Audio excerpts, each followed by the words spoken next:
Graduate Studies and Postdoctoral Affairs. Today's format will include a live presentation followed by a question and answer session. Just a few housekeeping items before we begin.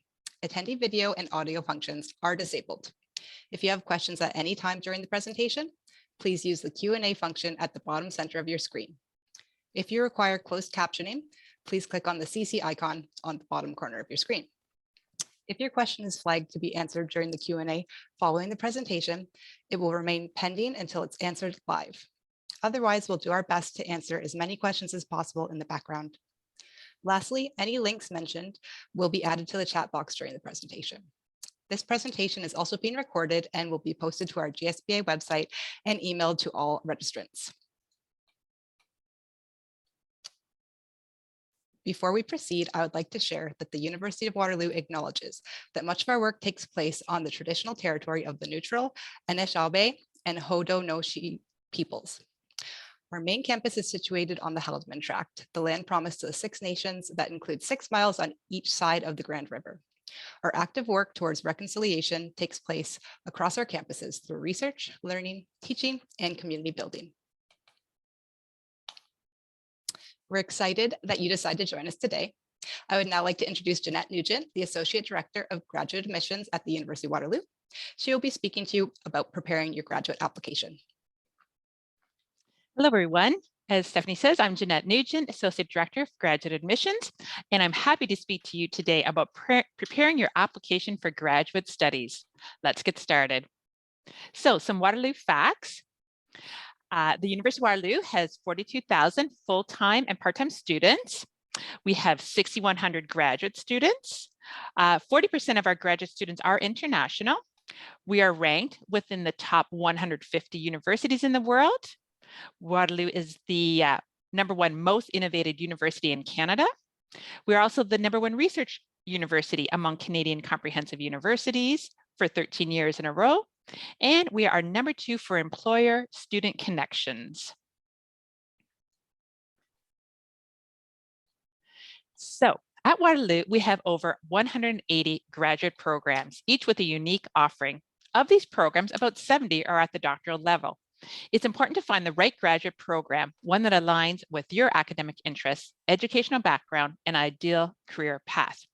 As you can see, we offer programs under our 6 faculties: health, arts, engineering, environment, mathematics, and science.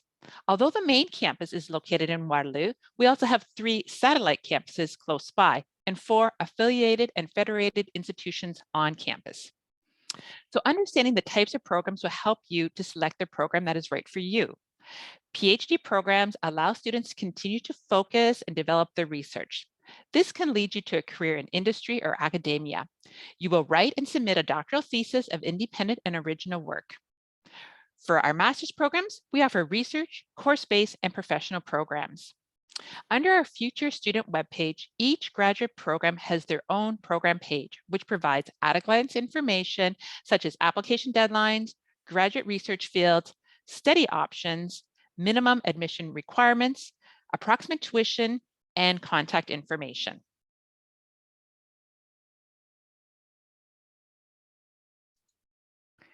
World-changing research.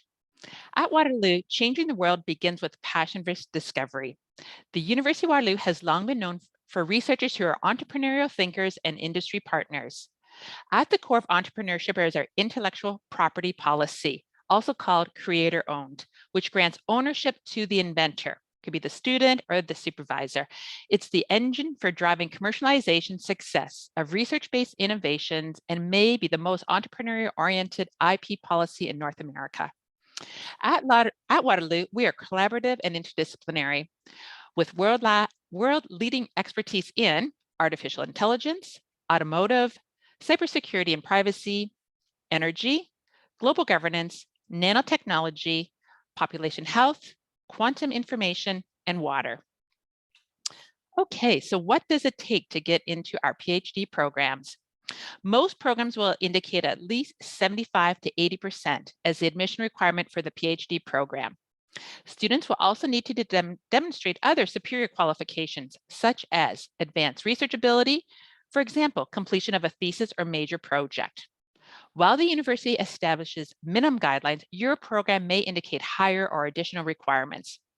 Again, see our program pages for the specific information on applying. If you're educated outside of Canada, please refer to our International Admission Equivalencies website.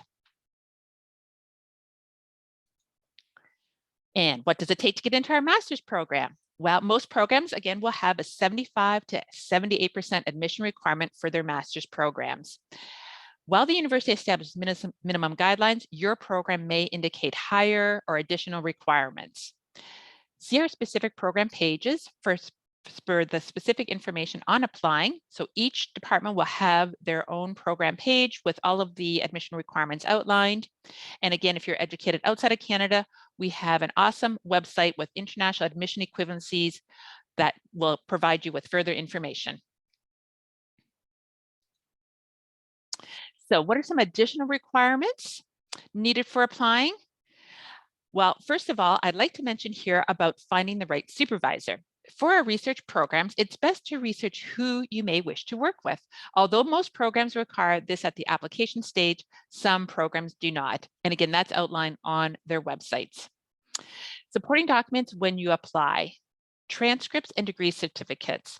So at the application stage, only a copy of your current transcript and degree certificate, if applicable, is uploaded by you at the application stage. Always ensure that this is the most up-to-date transcript.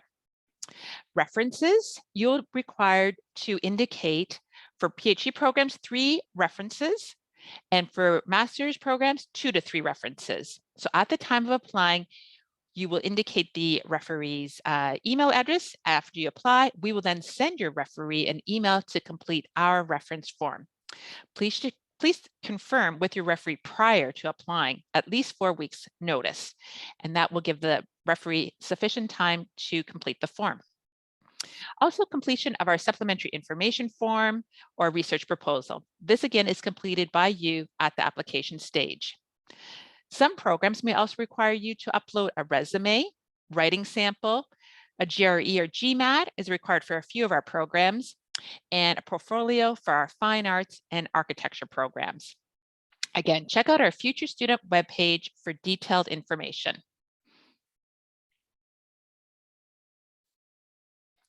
International resources. Waterloo is proud to have a large cohort of international graduate students. Today, we have over 6,100 graduate students on campus with 40% international from 84 countries. Of our faculty members, 29% have international citizenship.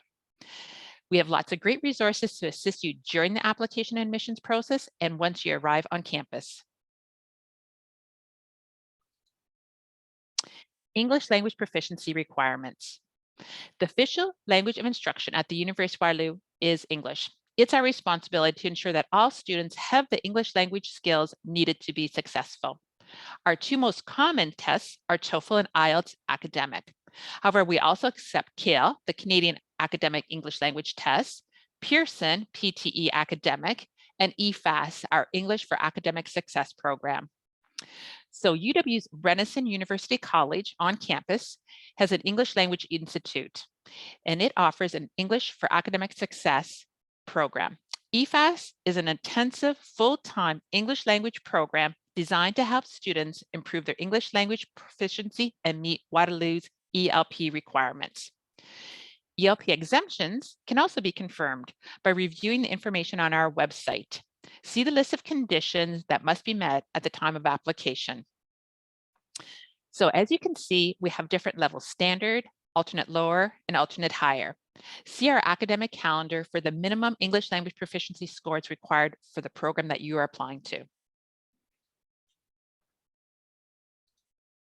Selecting a referee. References are an important part of your application to Waterloo.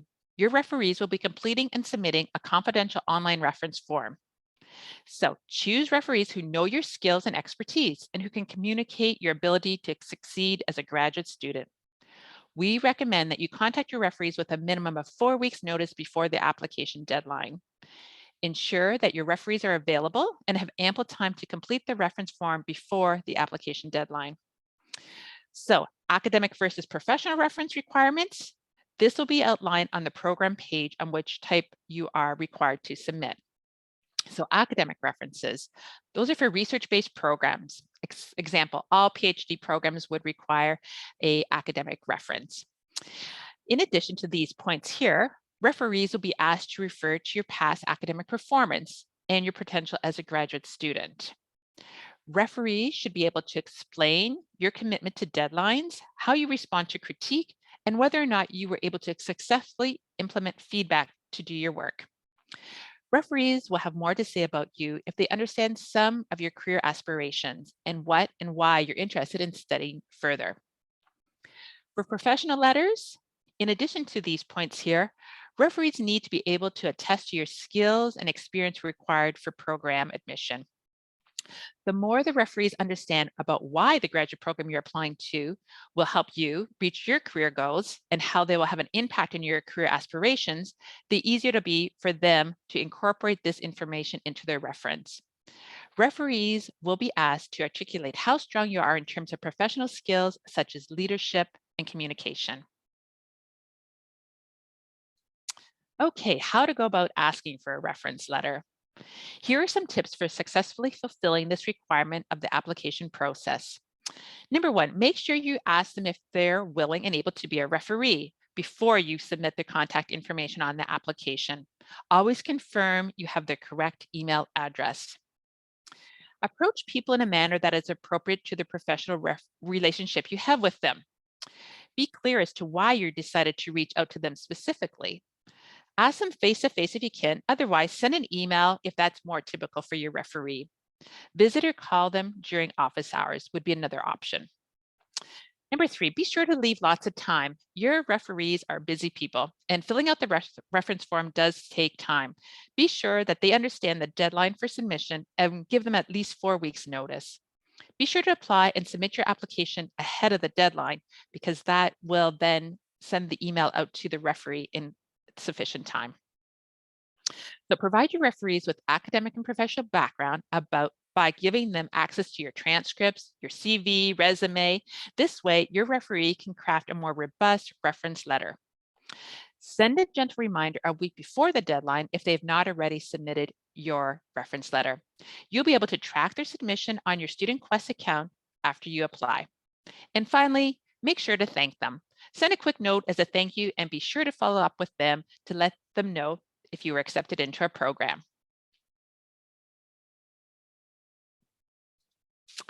Finding a supervisor.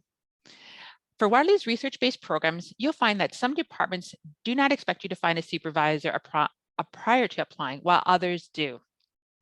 So contact the department to determine if having a supervisor before you apply is required for your program. They may also be indicated on their website. So in identifying potential supervisors, visit the department website, faculty listings page. Based on the faculty member's area of research, as well as current projects, develop a short list. Then consider research interests, as well as teaching styles when trying to determine your ideal match. Review faculty members' profiles to find potential supervisors with research interests similar to your own. See our Finding a Supervisor and video on our Future Students website to assist you further.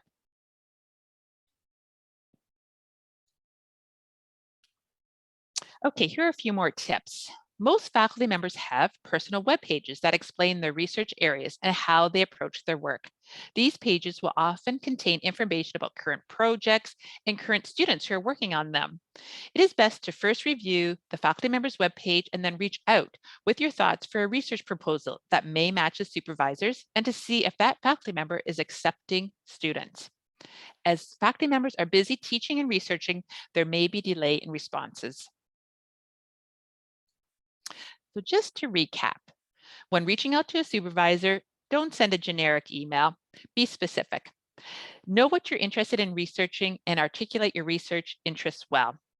Do your homework, look into a program that you're thinking of applying to, read the website and show that you know about that program. Know who you're writing to.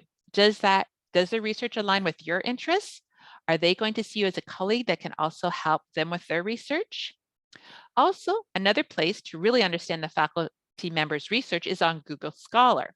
Here you can read abstracts from the research publications and really learn about their area.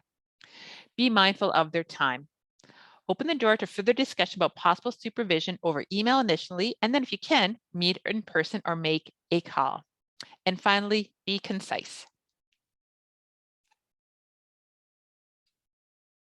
So a quick overview. Research your program, know the application deadline, and do allow 4 weeks ahead for those references. Understand the admission requirements, connect with a potential supervisor, contact your referees ahead of applying, and gather all of your supporting documents. Now you're ready to apply. So this is the website on how to apply. Our Future Student webpage has all the information in one place for applying to graduate programs. So many programs have a fixed application deadlines, typically February 1st. Some programs do have earlier deadlines in December, mid-January for the fall term. The sooner the better you apply, as you must upload all of your documents and allow time for references to be submitted by the deadline date. Most admissions are in the fall term, starting in September. However, some programs also offer start dates in winter, which is January, and spring, which is in May. So for assistance at any time, please feel free to reach out to me or anybody on our team at gradadmissions@uwaterloo.ca. So completing our online application.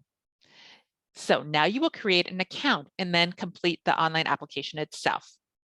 So before you'll start, you'll need your personal information, address information, academic background, test scores, professional background, your referees' names, and emails.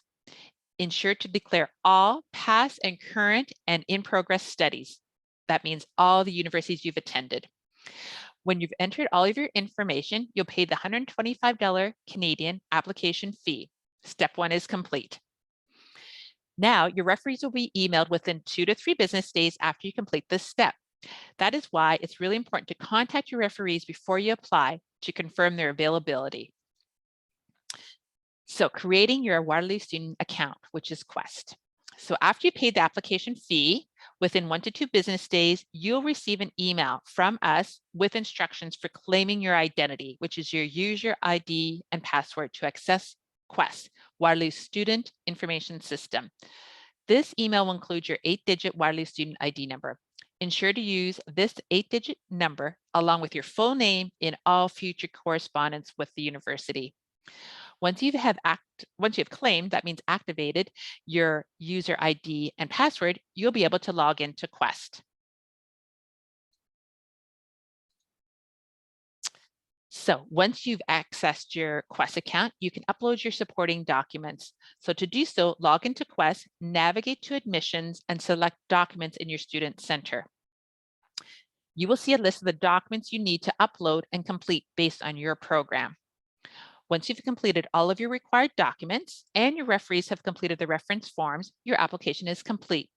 The document status will change from initiated to complete under your documents list in Quest.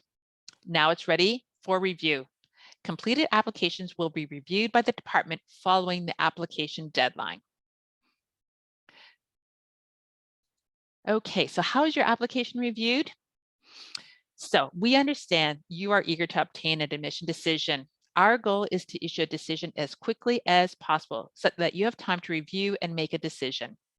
Application processing timelines can vary by program and faculty, but generally you can expect a decision within 8 to 10 weeks after the application deadline. Some departments will make early offers. See our website for more information on processing timelines by faculty. It is a rigorous process. So first, your application will be reviewed by the academic unit, the program to which you've applied to, the department, school, program.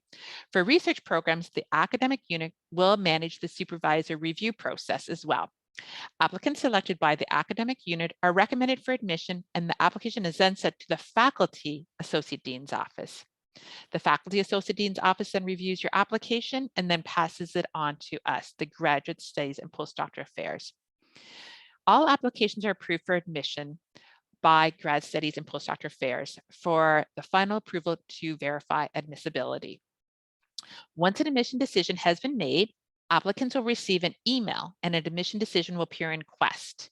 Admitted students can then view and print our electronic offer of admission letter.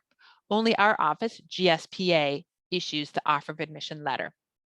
Only admitted students are required to arrange for official documentation to be sent directly from the home institution to us to fulfill their admission conditions. So that concludes the formal part of our presentation. I hope you found it useful. It was my pleasure to chat with you today. Please feel free to reach out and contact our office at any time. I also like to give a huge thank you to our team behind the scenes. And now I'm going to turn it over to Stephanie for the live Q&A session. Thanks, Jeanette. That was fantastic. So we do have lots of questions that have come in, and some of our team is behind the scenes currently answering as many as they can. But I have some that we can answer live. Great. Lots of questions about scholarship applications and if students need admission prior to applying for scholarships. Okay, good question. So it does vary. So some of our international agreements that we have, some of those scholarship programs do require a preliminary offer from the university in order to apply. Other scholarships will grant that to you ahead of time based on that you will get an offer from, say, a Canadian university. And then for our own internal funding, so at the offer stage for our PhD programs, the guaranteed funding is given at the time of the offer of admission.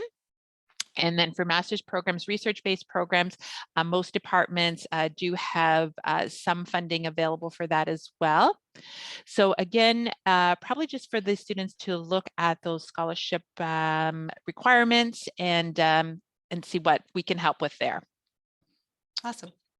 There were a few questions about ELP and about domestic versus international eligibility. So one question is, are Canadian permanent residents who studied abroad considered domestic or international?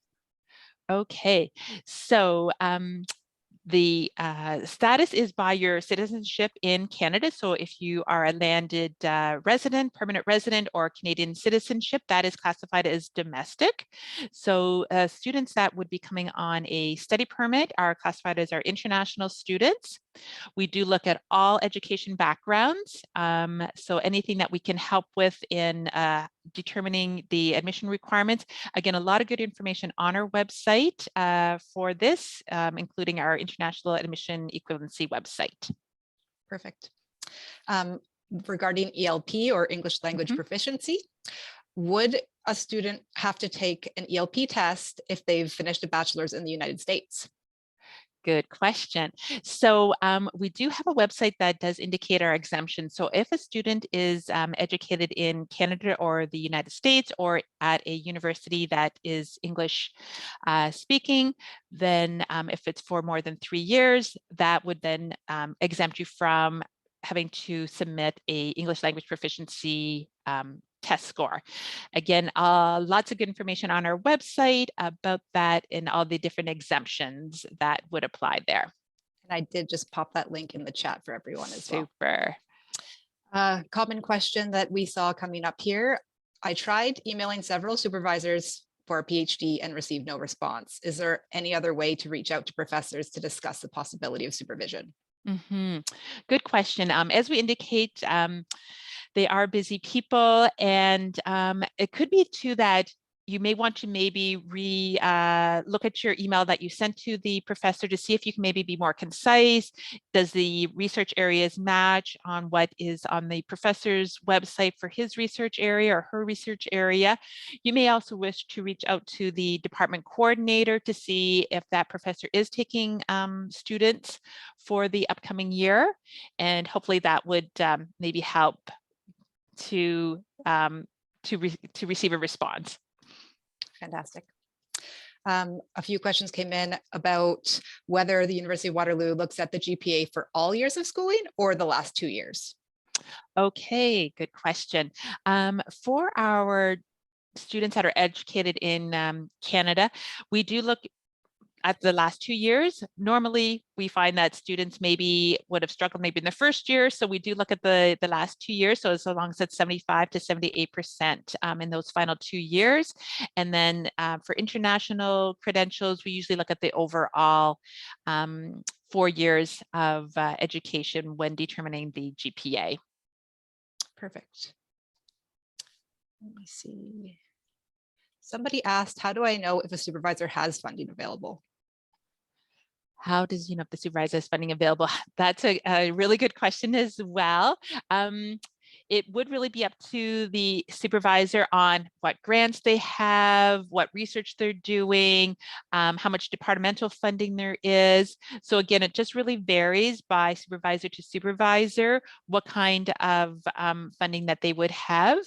Again, to reach out to the department to see if they are taking students, that professor in particular, and then they would be able to determine, again, with our PhD programs with the guaranteed funding, that is sometimes the issue. If the supervisor doesn't have funding for that particular at the particular time, maybe they have quite a few students at this time, and then in a future time that they would have more available funding.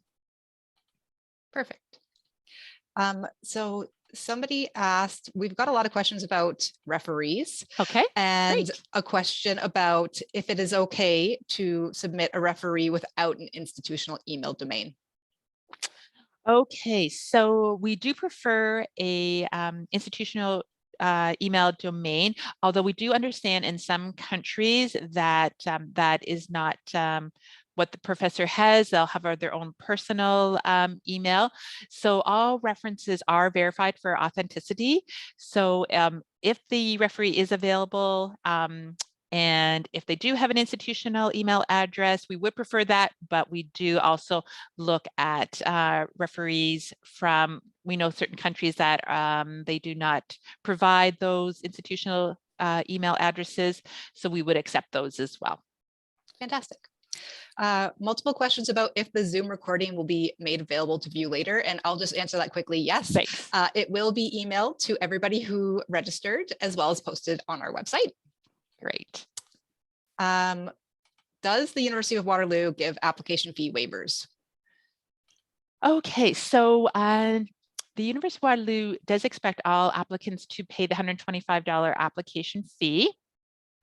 That is a part of the application process. So normally that would not be waived. Thank you. Okay, sorry, we have so many coming in. Sure, that's great. We're at almost 100 here waiting to be answered.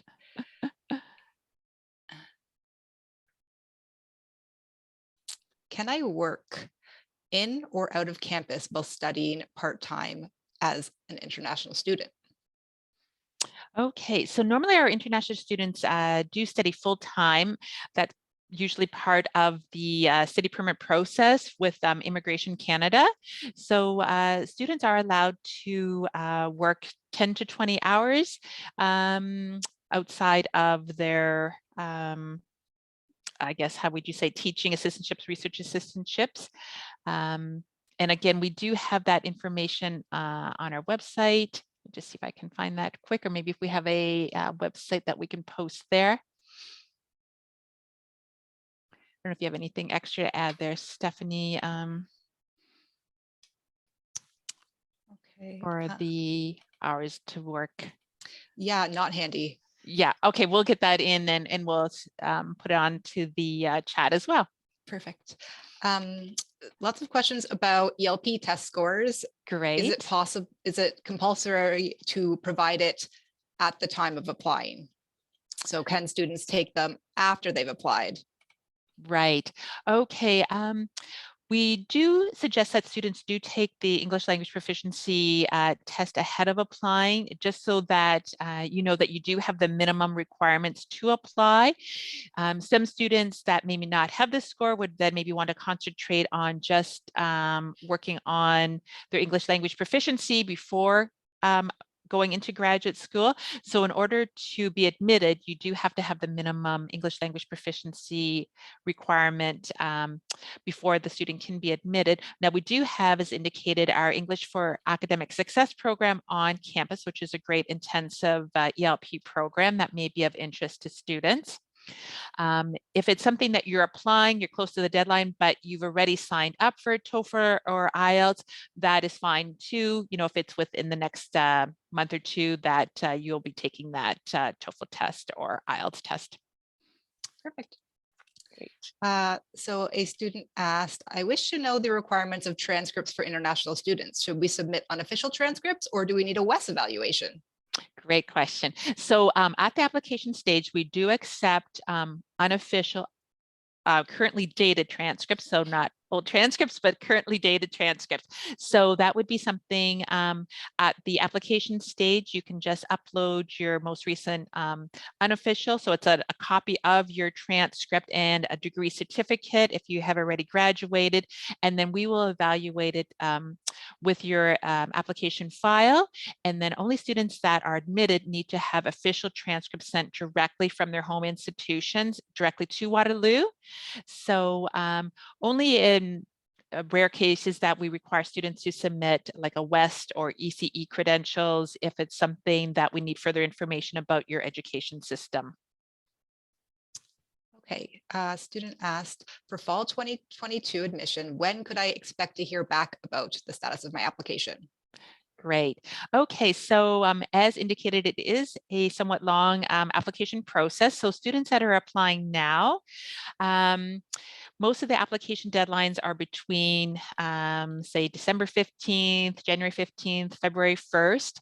So we do expect for students to have all of their documentation uploaded by the application deadline date.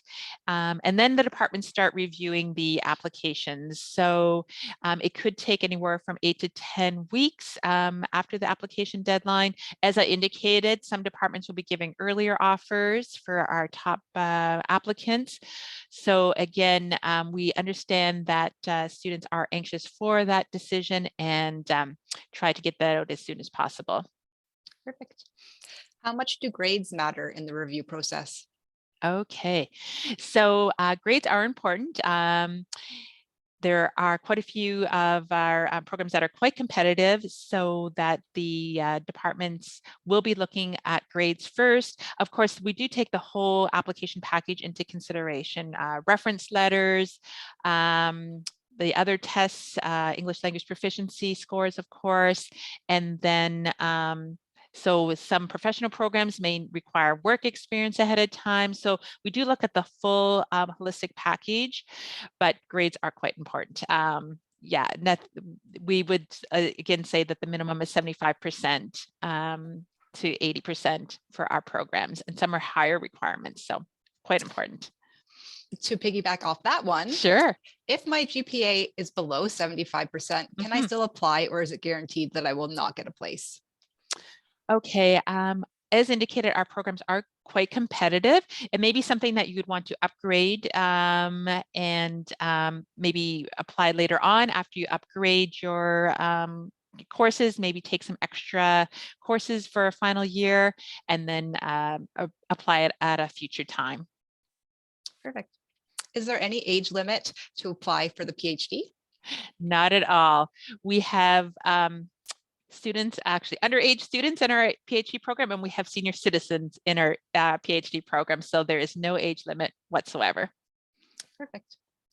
Somebody asked, I noticed there is a change in the UWaterloo application portal. Does this have any impact on an applicant who applied already? Not at all. We did switch over to our own application system in October, but all of the applications from previous are in our database, so not to worry at all. Perfect. Should your academic background section of the online application include high school or just post-secondary? Just post-secondary, absolutely. Perfect.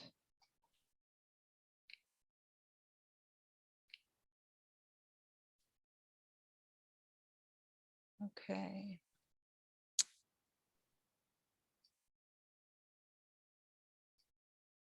Sorry, Jeanette, I don't No, see any lots of more good flagged at questions, the but moment. Okay, here's a good one. If we apply to two programs within the same department, example, computer science thesis, computer science coursework, are the reference letters reused, or do both applications, are they considered completely separate? At this time, they are two separate applications. So the referee, you would have to indicate all of your reference information and referee email addresses on both of those applications. And then your referee would get two reference letters to complete. Great. An attendee said, I've been out of school for 4 years. Do I still need to get academic references, or can I use professional references? Good question. Depending on the program that you're applying to, it will indicate if you require academic or professional programs.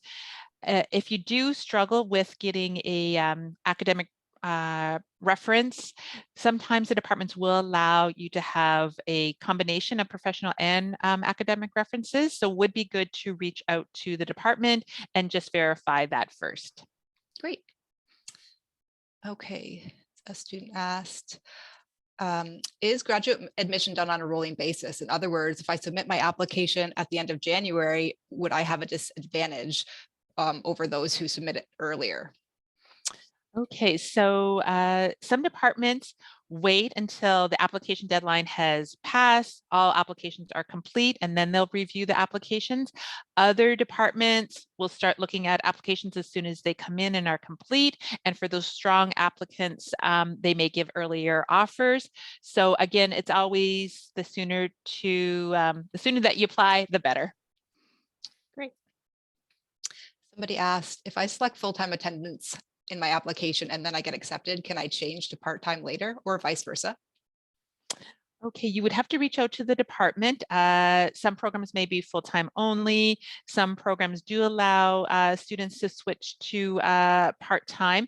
So that again would be up to the academic department.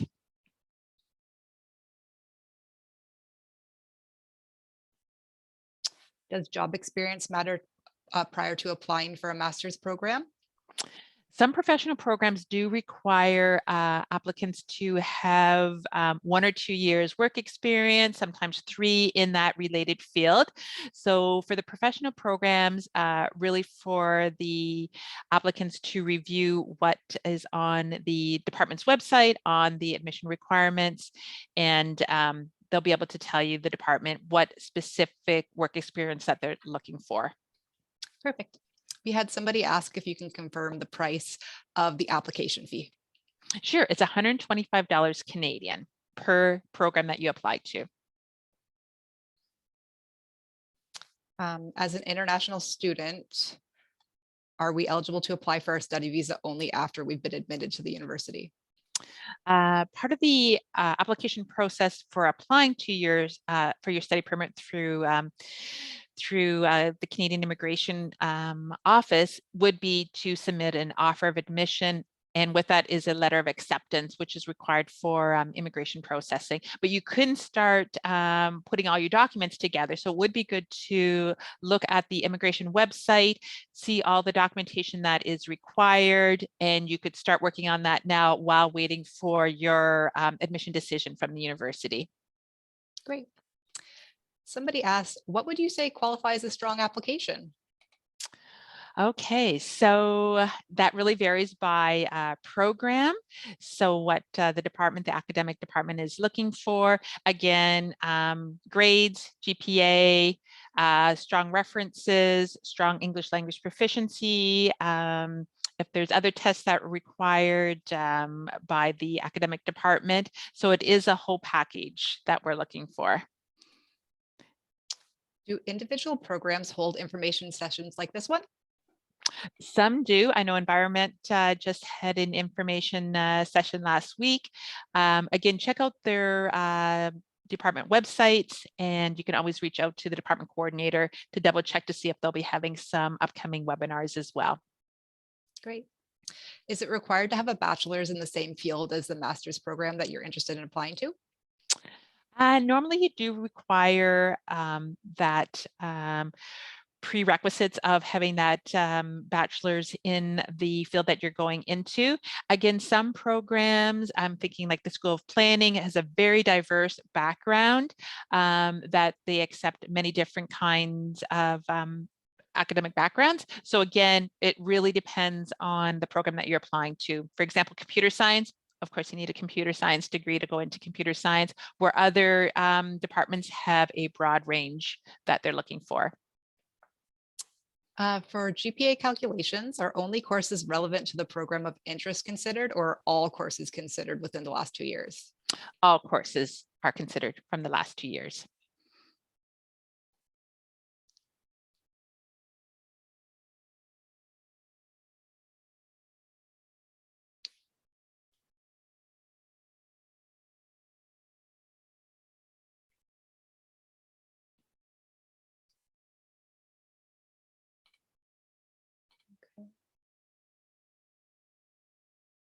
Lots of good questions, everybody. Super. Somebody asked if they're still eligible to apply for a master's program if they don't have an honors bachelor's degree. Okay. We're looking for a 4-year degree. Most of the department, or most of the transcripts that we see would at least have a major indicated for that degree. So again, we have to really see the transcripts and see where you were educated at. And but again, check out the website for that particular department to see what they're looking for. And if it's a bachelor's degree with a major, that's something we could consider. Perfect.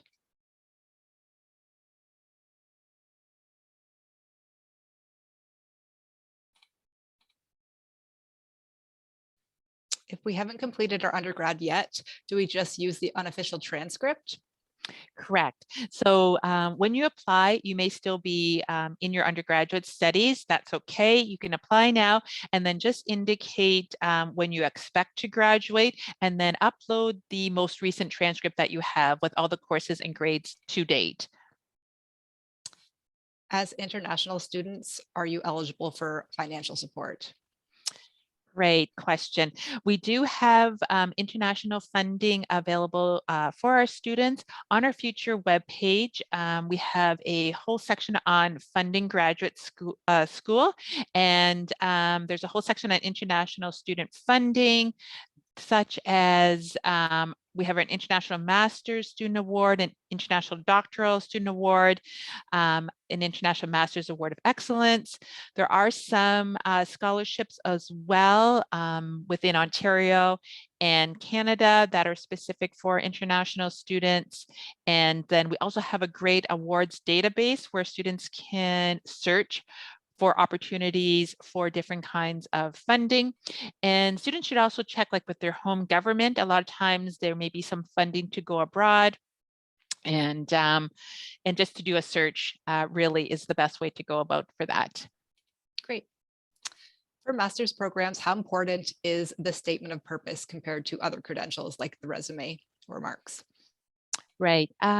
So the supplement information form or research proposal is very important so that the department or supervisor, faculty members knows that what you're interested in studying is a match with what is happening at Waterloo. So it is really important to critique that and to ensure that it is a good match for what we're offering at Waterloo is what you're really looking for in a master's program.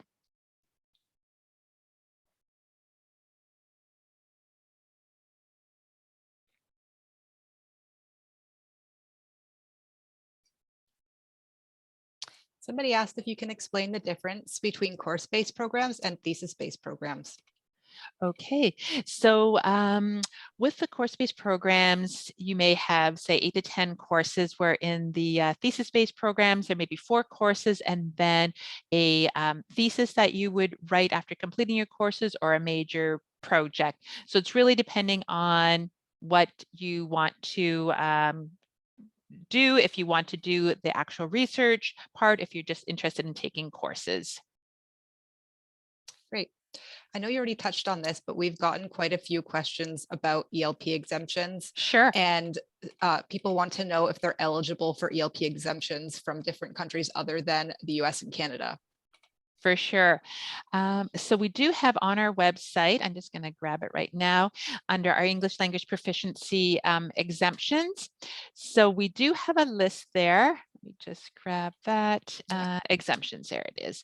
I just put it in the chat. Oh, super. So exemptions, great question. So what we're looking for, we have 5 different ones. So if you've completed 3 or more years of post-secondary education at a Canadian institution or American or English speaking institution, if you completed a graduate degree at a Canadian university, if you completed 3 or more years of post-secondary education in one of our countries that is exempt, and we have a whole list there.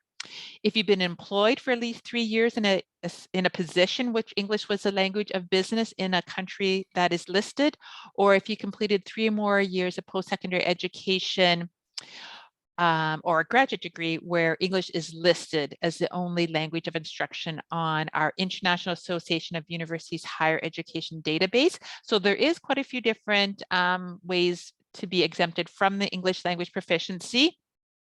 So if your home country that you were educated in is English speaking and the university is English speaking, more than likely you would be exempt.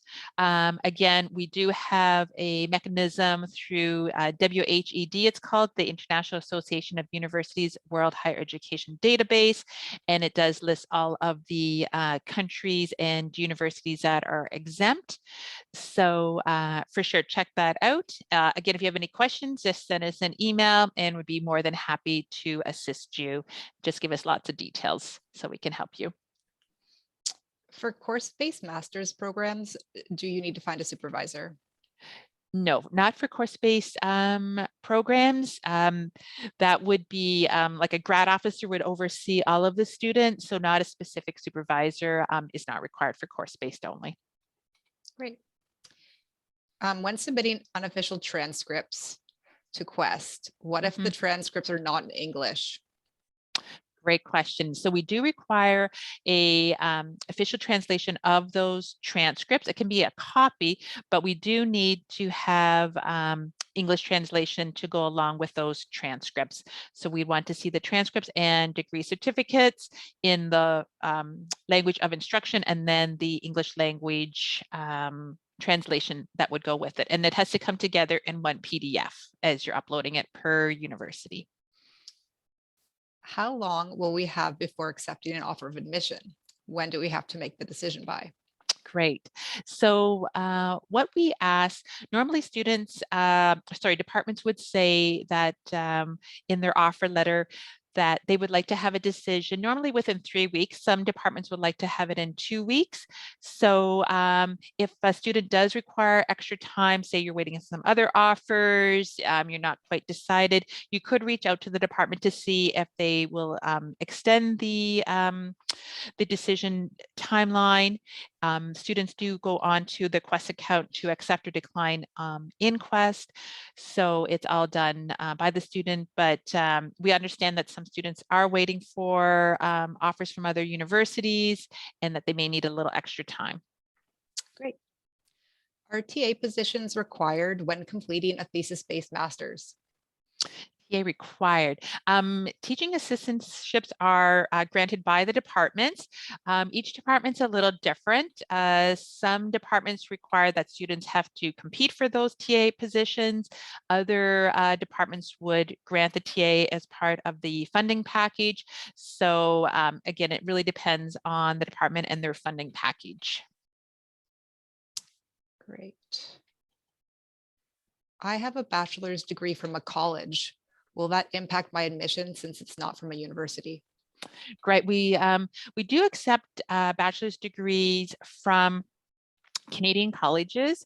So it would be a 4-year bachelor's degree in a specialization. So those are looked at on a case-by-case basis. And then we understand that colleges are also degree granting in the States. For an example, if it's like a 4-year degree, we would also review those transcripts as well for admission.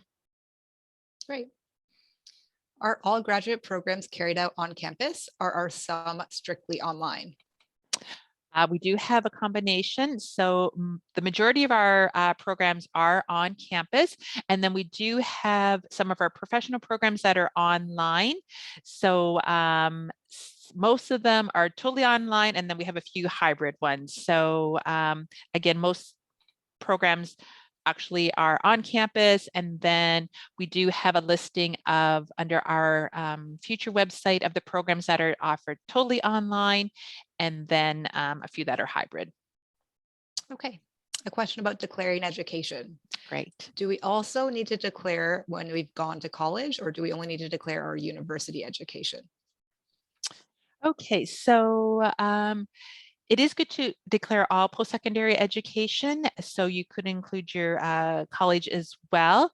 Depending that it is a accredited college, not like a high school college, I guess, sort of thing. So it would be like post-secondary education is what we're looking for. So yeah, that the student would also indicate what colleges they attended. Somebody asked what GPA is the base for acceptance to graduate school. What GPA is that? So on a 100% scale, 75, 78%, 80%, depending on the program that you're applying to. And then again, we do have for international students that have been educated abroad, that the equivalencies are indicated on our website as well.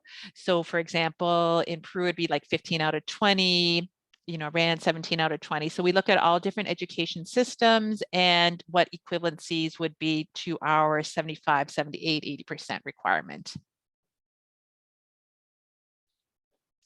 Okay.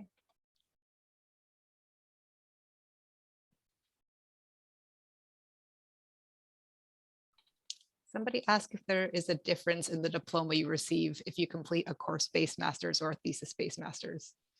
Not at all. It's a master's of engineering or a master of applied science. So depending what program that you applied to, that would be what is on your diploma.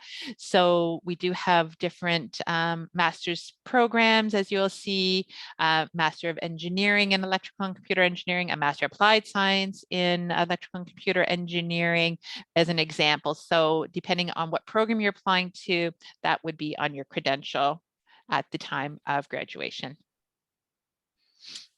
Perfect. Does a 75 to 80% average guarantee admission? No, it does not. It is a whole package that we're looking for.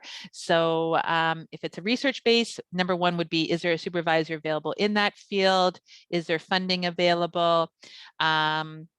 They look at the transcripts, the reference letters, supplementary information, English language proficiency, if you need work experience background, if there's any other GRE, GMAT. So it's a whole package. So meeting the minimum admission requirements does not guarantee admission.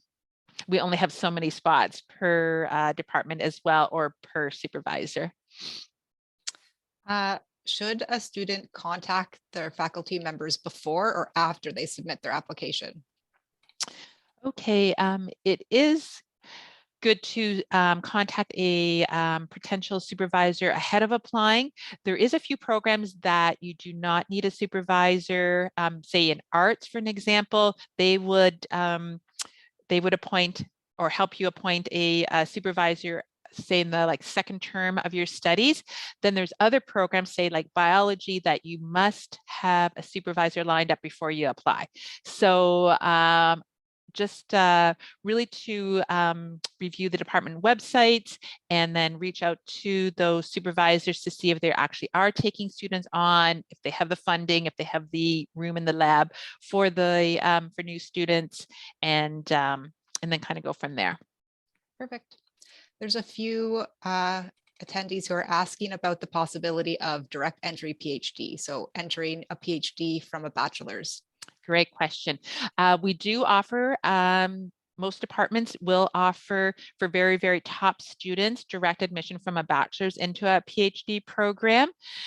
It's called a 3-year PhD, just technical that it's a little longer so that you are basically doing kind of like the master's part of it in the beginning, but we do have the direct admission from a bachelor's into a PhD. So you actually go into the PhD. That would be what you'd be admitted to. And somebody just questioned live about what you're talking about. They want to know, to be admitted directly into a PhD, what GPA do you think would be preferred? Well, it is for top students that they're looking for. I really can't give you a a exact GPA. So if you feel that you have a high GPA, that you have research ability, you do have evidence of research ability, that would be something else that they would want to see. So perhaps you did a thesis or major project in your bachelor's, and maybe you have other work experience. That would be something that they would want to see for sure. Perfect. So the live questions are slowing down. We do still have some waiting to be answered that are program specific questions, which we're not answering live. We do have some colleagues in the background and they'll be answering those program specific questions. So I think that concludes our live question and answer session, Jeanette. Okay, great. That was great. Lots of good questions from everybody. Thanks so much. Absolutely. And we will stay on for a little bit longer and continue to answer these questions behind the scenes, if that would be useful. And for anybody who did not get the answer to their question today, please contact us via email. I will put our email address in the chat box. And this is for any questions about applying. We will assist you further via email.